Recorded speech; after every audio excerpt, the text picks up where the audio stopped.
सांगलीच्या जिल्हाधिकारीपदी डॉक्टर मैनाक घोष रुजू, मावळते जिल्हाधिकारी अशोक काकडे यांची पदोन्नतीने बदली। राज्य शासनाच्या आदेशानुसार सांगलीच्या जिल्हाधिकारीपदी डॉक्टर मैनाक घोष यांची नियुक्ती करण्यात आली असून त्यांनी आज मावळते जिल्हाधिकारी अशोक काकडे यांच्याकडून पदभार स्वीकारला। पदहस्तांतरण वेळी श्री काकडे यांनी श्री घोष यांचे स्वागत करून त्यांना पुढील कार्यकाळासाठी शुभेच्छा दिल्या।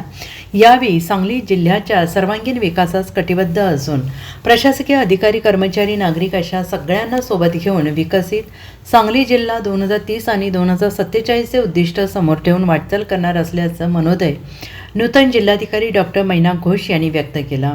महसूल विभागाच्या वतीनं नूतन जिल्हाधिकारी डॉक्टर मैनाक घोष यांचे अप्पर जिल्हाधिकारी सुशांत खांडेकर यांनी स्वागत केले। यावेळी निवासी उपजिल्हाधिकारी डॉक्टर स्नेहल कणिजे यांच्यासह जिल्हाधिकारी कार्यालयातील उपजिल्हाधिकारी, उपविभागीय अधिकारी, तहसीलदार, वरिष्ठ अधिकारी, कर्मचारी उपस्थित होते। तसेच दिवसभरात विविध विभागाच्या अधिकाऱ्यांनी सुद्धा नूतन जिल्हाधिकारी डॉक्टर घोष यांचे पुष्पगुच्छ देऊन स्वागत केले।